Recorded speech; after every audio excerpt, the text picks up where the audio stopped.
अगर कोई भी छोटा बिजनेस है, छोटे बिजनेस के मेजरली तीन पेन पॉइंट्स होते हैं।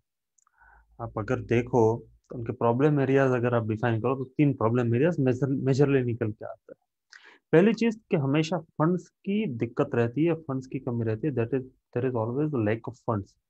प्रॉब्लम यह है कि ये एक्चुअल में फंड की कमी नहीं है, ये एक्चुअल में विजन की कमी है। अगर आपके पास आपको फंड मिल भी जाए, मैं ऐसे बहुत सारे बिजनेस को जानता हूँ जो एक बारी एक्सपेंशन करने के बाद भी they are not able to sell. तो आपके पास जो प्रॉब्लम है वो कैपिटल की नहीं है, फंड्स की नहीं। प्रॉब्लम है नंबर दो जो सबसे बड़ी है उसकी है, वो that is the skills. Capital आपका जो फंड्स है, that is never a substitute for the skills that you have.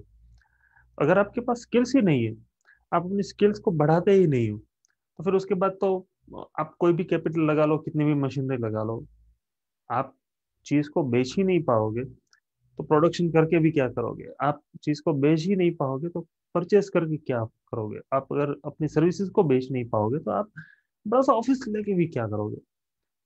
जो भी मैं एंटरप्रेन्योर से मिलता हूँ, बिजनेस ओनर से मिलता हूँ, बेसिकली प्रॉब्लम यही होती है कि बंदे ने एक बारी जो सीख लिया 20 साल पहले, 15 साल पहले, 10 साल पहले, 5 साल पहले, आपने अपने प्रोडक्ट के बारे में जो भी सीखा है वो आपने एक बारी में सीख लिया, उसके बाद क्या किया? उसके बाद कुछ नहीं किया। मेजर प्रॉब्लम यहीं पे आती है कि लोग ये सोचते हैं कि उनको अपने बिजनेस के लिए कोई स्किल्स एक्वायर करने की जरूरत ही नहीं है। वो ऐसे ही अपने आप उसी रूटीन में चला जा रहा है जो बहुत सालों से चलता आ रहा है। लोग समझते हैं कि अपग्रेडेशन वहां पे खत्म हो गया। लोग ये समझते हैं कि हम अपने प्रोडक्ट के बारे में कुछ दो चार नई बातें सोच के, कुछ एक आध प्रोडक्ट ऐड करके हम लोगों ने बहुत बड़े स्किल्स एक्वायर कर लिए। लेकिन ये सब तो होता ही नहीं है। एक्चुअल में स्किल्स कहाँ पे जरूरत पड़ती है आपको, कि जहाँ पे आपका बिजनेस शुरू होता है वहीं से आपको रोज के रोज स्किल की जरूरत पड़ेगी। और ये जो स्किल्स है जो आपको बिजनेस में चाहिए, वो आपको ना ही 10th में, 12th में, प्राइमरी स्कूल्स में नहीं सिखाया जाता, ना ही आपको कॉलेज में सिखाया जाता है, ना ही आपको इवन एमबीए में भी सिखाया जाता है। ये कहीं पे भी नहीं सिखाया जाता है। और जैसे बिजनेस रिलेटेड जो स्किल्स है, जैसे सेल्स करना, सेल्स सेल्स कहीं पे भी सिखाया नहीं जाता है। जैसे आपका सिस्टम सेटअप करना, स्ट्रेटेजी बनाना, स्ट्रेटेजी को इम्प्लीमेंट करना, ये सब कहीं पे सिखाया नहीं जाता है। ये सब स्किल्स आपको डेवलप करनी पड़ती है, आपको उसका बकायदा उसको आपको सीखना पड़ता है। लोग क्या करते हैं, लोग ये समझते हैं कि हमने ग्रेजुएशन कर लिया, पढ़ाई खत्म कर ली, उसके बाद बिजनेस पे आके बैठ गए, फिर हमको कोई स्किल सीखने की जरूरत नहीं है। बिजनेस का एक्चुअल प्रॉब्लम यही शुरू होता है कि जहाँ पे बिजनेस ओनर को ये लगता है कि उसको स्किल अक्वायर करने की ही जरूरत नहीं है। तीसरी सबसे बहुत बड़ी प्रॉब्लम जो आती है बिजनेसेस के अंदर, वो ये आती है कि उनको गाइडेंस नहीं होते। There is a general lack of guidance. अभी लैक ऑफ गाइडेंस कैसे है कि उनको गाइडेंस मिल नहीं रही है, या business owners they don't want to take the guidance.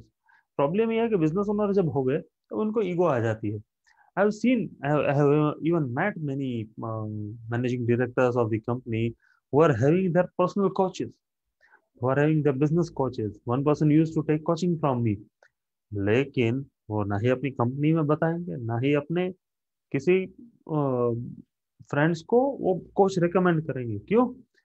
Because they got ego. किसी को पता नहीं चलना चाहिए कि I am taking help of some business coach. ये तो हो गई जो बिजनेस कोचिंग लेते हैं, किसी कोच की हेल्प लेते हैं, किसी कंसल्टेंट की हेल्प लेते हैं, उन लोगों की बात। लेकिन ये सोचो कुछ लोग तो ये स्टेज में भी नहीं जाते हैं। लोग क्या सोचते हैं कि if we take help of somebody outside, who is in outside, somebody who is an outside consultant, लोगों को ये लगेगा कि हमारी हमारे खुद के बिजनेस के बारे में नॉलेज कम है। इसकी वजह से लोग इसमें कुछ एक्सपर्ट्स की हेल्प भी नहीं लेते हैं। प्रॉब्लम ये होती है कि ये सब चीजें इकट्ठा होते होते होते इतना यू नो बड़ा क्योस हो जाता है कि उसमें से बाहर निकलना फिर मुश्किल हो जाता है।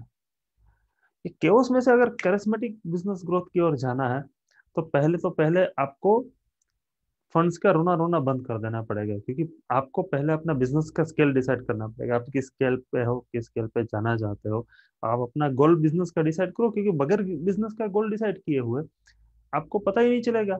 आप फंड का रोना रोते हो, लेकिन आपको अपने सेल्स पता नहीं है, आपको अपनी कैपिटल एक्सपेंडिचर पता नहीं है, आपको अपनी टीम साइज क्या चाहिए होगी पता नहीं है, आप फंड्स के लिए क्यों रो रहे हैं? पहले अपनी बिजनेस की गोल डिसाइड करो, फिर अपनी सिस्टम डिसाइड करो, फिर अपनी स्ट्रेटेजी डिसाइड करो। ये सब डिसाइड करने के बाद आपको पता चलेगा कि whether you will require funds today, tomorrow और यस्टरडे। It happens.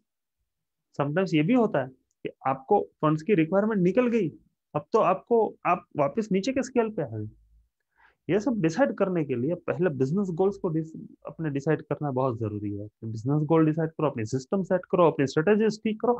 उसके बाद देखो अपना ये जो बिजनेस है वो ऐसे चलेगा जैसे चलेगा थोड़ी, फिर तो दौड़ेगा, भागेगा। लेकिन उसके लिए पहले ये सब बेस वर्क करना पड़ेगा, और ये सब बेस वर्क अपने आप नहीं होगा। इसके लिए आपको बकायदा स्किल्स एक्वायर करनी पड़ेगी, स्किल्स सीखनी पड़ेगी, नई स्किल्स है, नई स्किल्स लेनी पड़ेगी। कुछ स्किल्स है जो भूल गए हैं, उसको वापस से रिफ्रेश करना पड़ेगा। या हो सकता है किसी मेंटर की, किसी एडवाइजर की, किसी कंसल्टेंट की सलाह भी लेनी पड़ेगी। अगर ये कर लेते हो तो आपका बिजनेस उसी दिन से रेडी है to go to the next level. अगर नहीं करते हो तो फिर आपका बिजनेस रेडी है to go to the next level of confusion and chaos। Next level की कंफ्यूजन आएगी, नेक्स्ट लेवल का chaos आएगा। अगर इसमें से नहीं जाना है, तीन चीजें आज के आज ही करो। अपना गोल डिसाइड करो, अपनी स्ट्रेटेजी डिसाइड करो, अपने सिस्टम सेट करो। ये सब होगा, फिर तो हो गई तुम्हारी बल्ले बल्ले। Ladies and gentleman, I am Kumar Rupareliya.